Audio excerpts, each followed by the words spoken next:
ሰላም ጤና ይስጥልን የተወደዳችሁ የብስራት የዩቲዩብ ቻናል ተመልካቾቻችን ነው ለሰዓቱ የሚሆኑ መረጃዎችን ይዘን ቀርበናል። ዜናዎችን እየመራው እኔ ቅድስት ደጀኔ ከመላ ስቱዲዮ ባለሙያዎች ጋር በጋራ በመሆን ነው አብሬያችሁ ቆይታ ማደርገው። የምናስቀድመው የሀገር ውስጥ መረጃን ይሆናል። በአንድ ወር ውስጥ በአዲስ አበባ ከተማ ከ11000 በላይ አሽከርካሪዎች ተቀጡ። በአዲስ አበባ ከጥር 1 እስከ ጥር 30 ቀን 2018 ዓ.ም ድረስ በተመረጡ ቦታዎች በ105314 አሽከርካሪዎች ላይ የደንብ መተላለፍ ቁጥጥር ተካሂዶ በ11358 አሽከርካሪዎች መቀጣታቸውን የአዲስ አበባ ትራፊክ ማኔጅመንት ባለስልጣን የህዝብ ግንኙነትና ኮሚኒኬሽን ዳይሬክተር ወይዘሮ ገነት ዲባባ ለብስራት ራዲዮ ተናግረዋል። ቁጥጥሩ በተመረጡ ቦታዎችም ሲሆን ለአደጋ ቀዳሚ መንስኤ ናቸው ተብለው በጥናት በተለዩም የደንብ መተላለፎች ማለትም ጠጥቶና ከፍጥነት ወሰን በላይ ማሽከርከር፣ የደህንነት ቀበቶ አለመጠቀም፣ ስልክ እያናገሩ ማሽከርከርና የጭንቅላት መከላከያ ቆብ አለማድረግ ላይ ጥብቅ ክትትል መደረጉም ተገልጿል። እንዲሁም የእግረኛ መሰረተ ልማት በተሟላባቸው መስመሮች ላይ ጥብቅ የእግረኛ ቁጥጥር በማድረግም ትክክለኛ የእግረኛ መንገድ ባልተጠቀሙት ላይ በተመሳሳይ የእርምት እርምጃም ተወስዷል። በተጨማሪም በሶስተኛ ወገን መድን ፈንድ ዙሪያ ተሽከርካሪ አደጋም የሶስተኛ ወገን መድን አዋጅ ቁጥር 799 ህዝባር 2005 ዓላማና ይዘት እንዲሁም በሶስተኛ ወገን የተሽከርካሪ አደጋ የመድን ፖሊሲ የሚከፈለው የአረቦንና የካሳ ተመን ለመወሰን የወጣው የሚኒስትሮች ምክር ቤት ደንብ ቁጥር 554 ህዝባር 2016 እና አተገባበሩ ላይ ግንዛቤ መፈጠሩ ተገልጿል። የተሽከርካሪ አደጋ ተጎጂዎች አስቸኳይ የሕክምና አገልግሎት በግልም ሆነ በመንግስት ተቋም ማግኘት እንደሚችሉና የሕክምና ተቋማትም ያለምንም ቅድመ ሁኔታ ሕክምና መስጠት እንዳለባቸው የሚያመለክቱ መረጃዎች በ11ዱም ክፍለ ከተሞች ለሚገኙ መንገድ ተጠቃሚዎች የማሰራጨትም ተግባር ተፈጽሟል።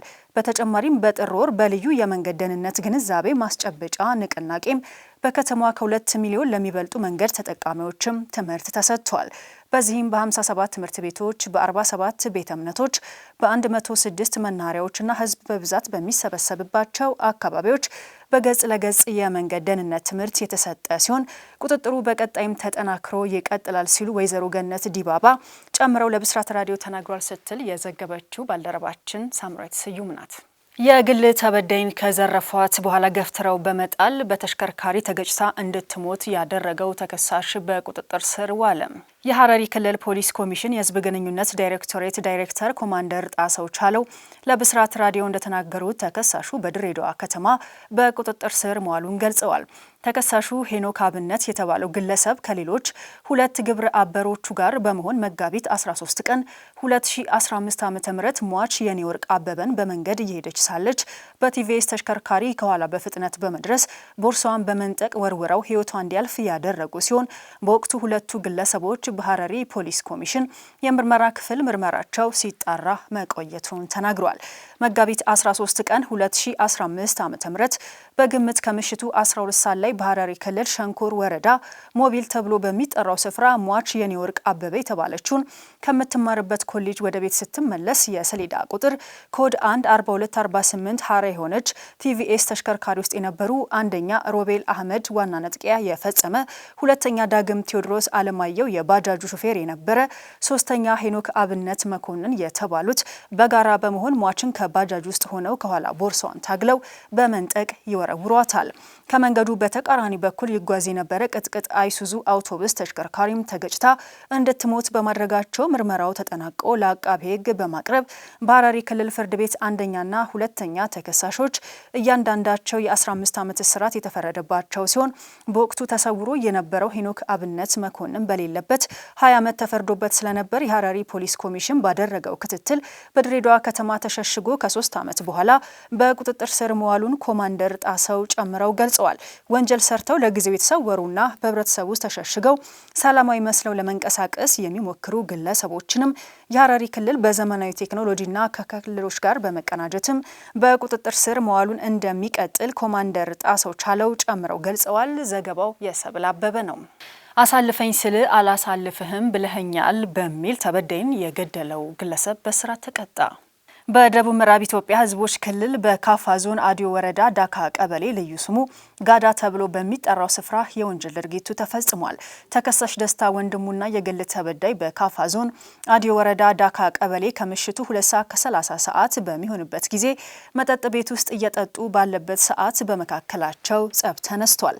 የክስ መዝገቡ እንደሚገልጸው የግል ተበዳይ ከመጠጥ ቤት ቀድሞ ወጥቶ መንገድ ላይ እየጠበቀ ተከሳሽም አሳልፈኝ ሲለው አላሳልፍህም በማለቱ ተከሳሽ የግል ተበዳይም በስለት መሳሪያ የቀኝ አይኑን የግራ እግሩ ታፋውና የግራ እጁ ጡንቻ ላይ በመውጋት ህይወቱ እንዲያልፍ ማድረጉን የደቡብ ምዕራብ ኢትዮጵያ ህዝቦች ክልል ፖሊስ ኮሚሽን የህዝብ ግንኙነትና ኮሚኒኬሽን ዳይሬክተር ኢንስፔክተር ደጀኔ አሰፋ ለብስራት ራዲዮ ተናግረዋል።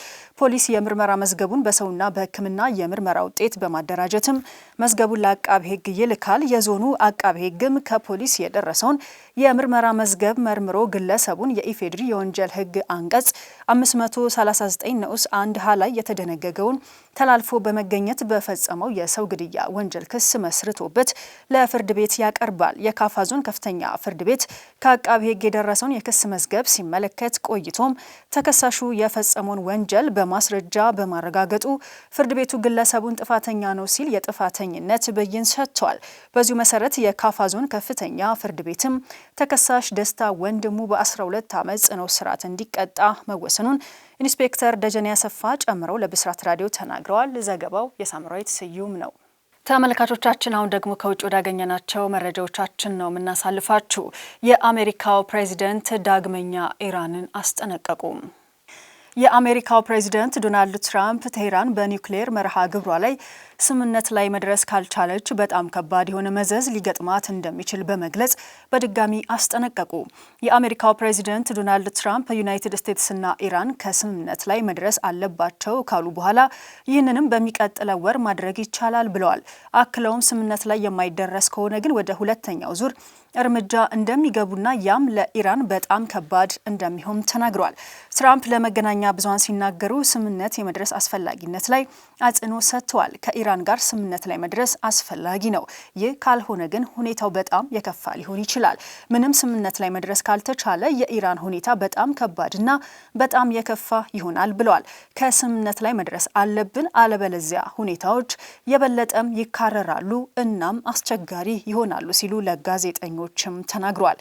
የእስራኤሉ ጠቅላይ ሚኒስትር ድርድሩ እንዲቋረጥ ጠይቀዋቸው እንደሆነም ተጠይቀው እንደዚያ አልተነጋገርንም፣ የምፈልግ ከሆነ ግን አነጋግራቸዋለሁ ብለዋል። ፕሬዚደንቱ ኢራናውያን መጀመሪያ ላይ መስማማት ነበረባቸው፣ ያንን ማድረግ ስላልቻሉ ወደ ዘመቻ ሚድናይት ሀመር ገባን። አሁን ከስምምነት ላይ የማይደርሱ ከሆነም ለኢራን እጅግ ከባድ ይሆናል። ኢራንና ዩናይትድ ስቴትስ ዳግም ድርድር የጀመሩትም ባለፈው ሳምንት አርብ በኦማን ዋና ከተማ መስካት ነበር። ዩናይትድ ኪንግደም ለዩክሬን የ$681 ሚሊዮን የመከላከያ ድጋፍ ልታደርግ ነው። ዩክሬን በኃይል ጣቢያዎችና ቤቶች ላይ የሚደርሰውን የሩሲያ ጥቃት ለመከላከል የሚረዳ 500 ሚሊዮን ፓውንድ የአየር መከላከያ ሚሳኤሎችና ስርዓቶችን ይፋ አድርጋለች። ገንዘቡ ለሰሜን አትላንቲክ ጦር ቃል ኪዳን ኔቶ ቅድሚያ ለሚሰጠው የዩክሬን መስፈርቶች ዝርዝር የ150 ሚሊዮን ፓውንድን ያካትታል። የመከላከያ ሚኒስትር ጆን ሄሌ እርምጃው ዩክሬናውያን የፑቲንን የማያቋርጥ ሰው አልባ አውሮፕላኖችና የሚሳኤል ጥቃቶችን ለመከላከል ይረዳቸዋል ብለዋል።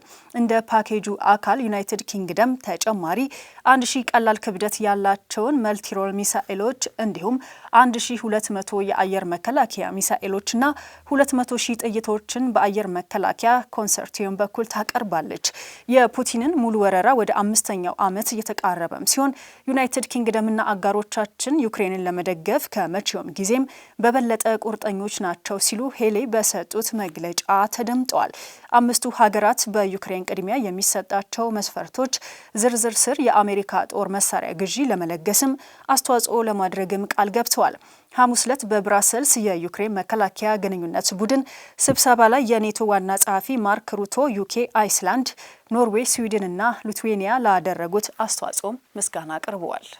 ተመልካቾቻችን ለሰዓቱ የያዝናቸው መረጃዎቻችን እነዚህን ይመስሉ ነበር። ስለተከታተላችሁ እናመሰግናለን። ዜናዎቹን እየመራው እኔ ቅድስት ደጀኔ ከመላው ስቱዲዮ ባለሙያዎች ጋር በጋራ በመሆን ነበር አብሬያችሁ ቆይታ ያደረኩት። በያላችሁበት መልካሙ የተመኘው ሰናበታችኋለሁ። ጤና ይስጥልኝ።